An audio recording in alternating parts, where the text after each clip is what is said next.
ñi drainer derrière te vraiment dañoo war a par force li nga xam ne fay impôt mais dañuy gis ne la grande surprise de tout le monde dañ leen di defal exonération. non exonération dañ koy rationaliser.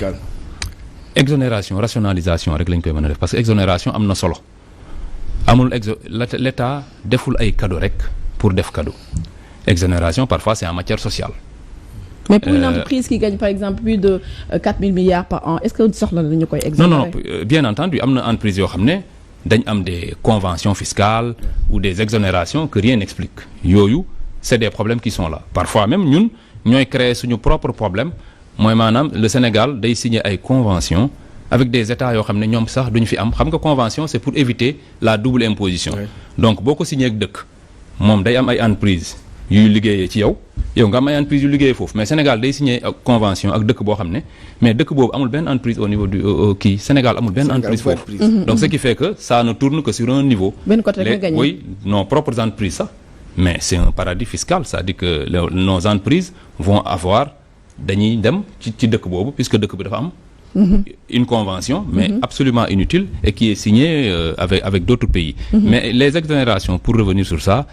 dañ ko war a juste rationaliser parce que dans la direction man bi ma nekk les gens font des études pour xam un peu quel est l'impact de l'exonération sur les ménages donc parfois il est utile de faire une exonération c'est pas mauvais en soi mais comme vous le dites il faut bien entendu les rationaliser ne pas en arriver à ce que des entreprises qui sont des multinationales qui gagnent beaucoup d'argent qui sont dans des secteurs porteurs ñu exonérer leen ça n'a aucun sens.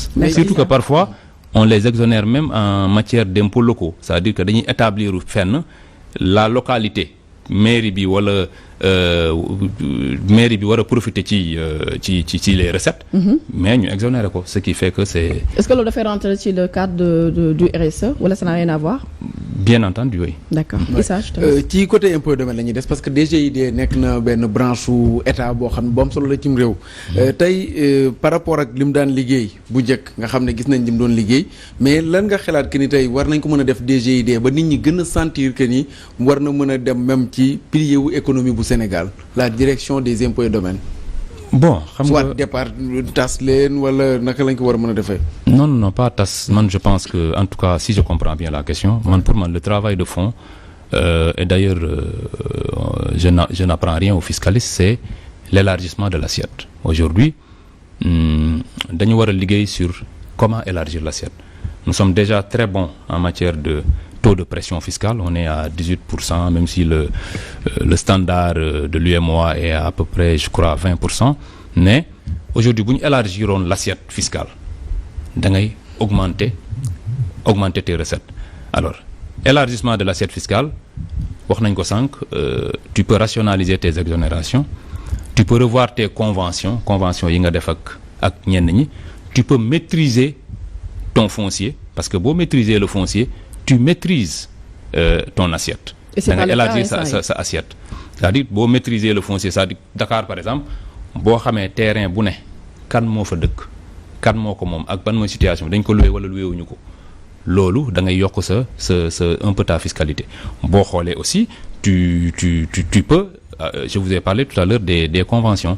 Conventions yi nga xam ne vraiment dañ koy signer avec des pays yoo xam ne c'est inutile ñuy dindi ko et c'est des conventions qui sont benn sens rek la ñuy am alors beneen bi mooy on peut travailler sur le renseignement parce que impôt moom renseignement la information si on travaille bien boo xoolee en général toutes les informations sont à la disposition de l'administration mais administration amul système boo xam ne moom lay exploiter efficacement les renseignements yi nga xam ne moom la yor de sorte que aujourd'hui dañuy wëri benn information boo xam ne boo xoolee am na benn pan de l'administration bu yor déjà l'information donc si tu parviens à maîtriser le renseignement l'information mais da ngay booster say recettes da ngay élargir sa assiette.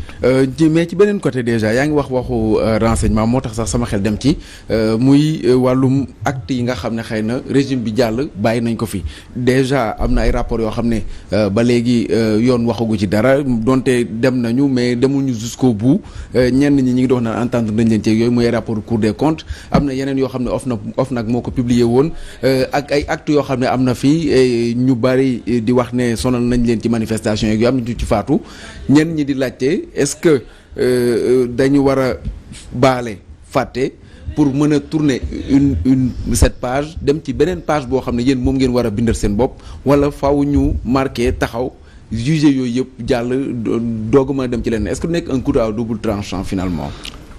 li ma ci xam ci question boobu c'est vrai que je ne suis pas le porte-parole pas du gouvernement ou même du parti mais li ma xam ci loolu mooy le président de le premier ministre Ousmane Sonko a déjà répondu à cette question nee na il n'y aura pas de vengeance mais il y aura de la justice simplement parce que vengeance peut-être que question personnelle la kii moo ma defoon dinaa ko lim ma teg dinaa ko teg non mais dafa am partie boo xam ne justice loolu société bi moo ko moom il y a des choses qui ont été faites rapports yi nga wax mais c'est des rapports sur lesquels mais la justice devra aller jusqu'au bout il n'est pas question par exemple ñun mënuñu woote une autre forme de gouvernance daal di ñëw ni bon tout ce qui a été fait sera passé en perte de profit non je pense que ceux qui ont maille à partir avec la société ki nga xam ne dafa am lu mu def ceux qui ont des choses à se reprocher mais ils répondront c'est comme cela que marche une société mais bien entendu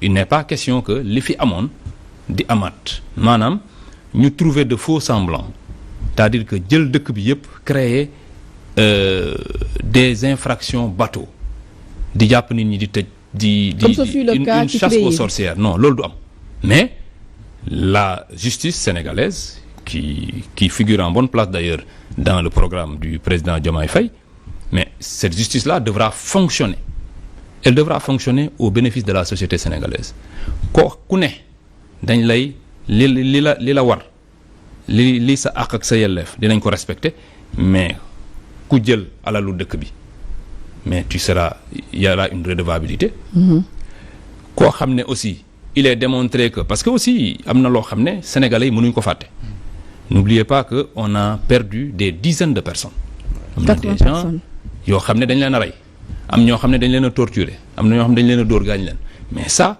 avant de parler de quoi que ce soit c'est des situations qu'il faut nécessairement tirer au clair. D'accord.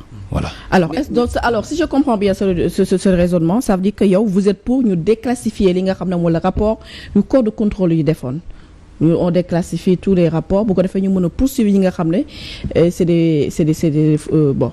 Oui, bien entendu. Que ñoom ñoo def scandale financier comme ni mu nekkee ñi nga xamante ne dañ leen di mener des enquêtes pour mën a élucider les 80 morts mooy xale yi ñàkk seen. Voilà, c'est ça que je voulais dire. d'amnistie aussi bu fi nekk en cours. Oui, il y a une loi d'amnistie, j'allais l'oublier. C'est vrai que il y a une loi d'amnistie, mais une loi d'amnistie qui n'est pas, xam nga c'est pas le Coran. Une loi d'amnistie, on peut effectivement revenir dessus. Yéen a ngi xaar probabilité boobu yéen a ngi koy. Ça trotte un peu cette probabilité de revoir. Non, c'est pas. Je ne parle pas au nom du parti, mais man li ma xam mooy la loi d'amnistie. Si elle doit prendre en compte gis nga bu ñu bëggee Sénégal bu ñu bëggee aller vers la réconciliation il faudra qu'on tire au clair toutes ces questions-là ñu xool ñi nga xam ne rey nañ leen au moins leurs familles ont besoin de savoir man sama doom li ki ko rey kii la avant de passer à quoi que ce soit maintenant ils ont le régime en place avant de partir dañ teg seen loi d'amnistie une loi d'amnistie comme je vous dis ce n'est qu'une loi. D'accord. On peut la changer. D'accord. Alors, on peut effectivement la changer, oui.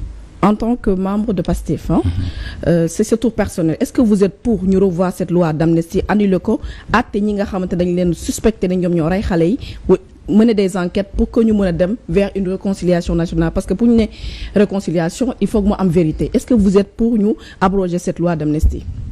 Foofu dama fay wax à titre personnel. waaw à titre personnel bien sûr. concerné na ko. Voilà c'est à titre personnel.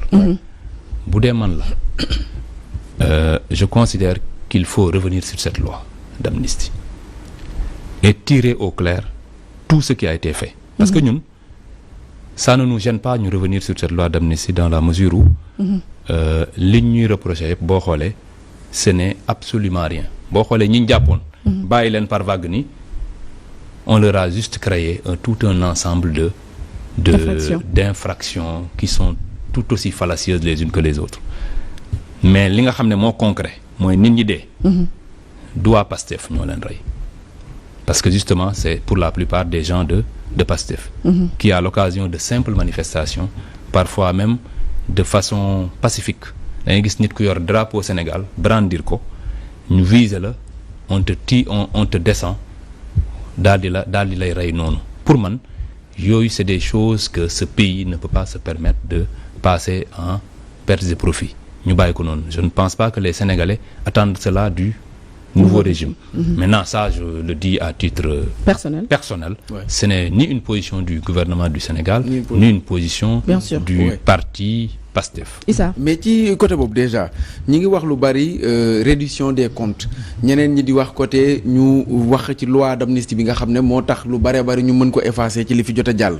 Mais est-ce que ay réformes waru ko jiitu réforme yoo xam ne dina tax ba tey avant même ñuy corriger ñi jàlloon ñi nga xam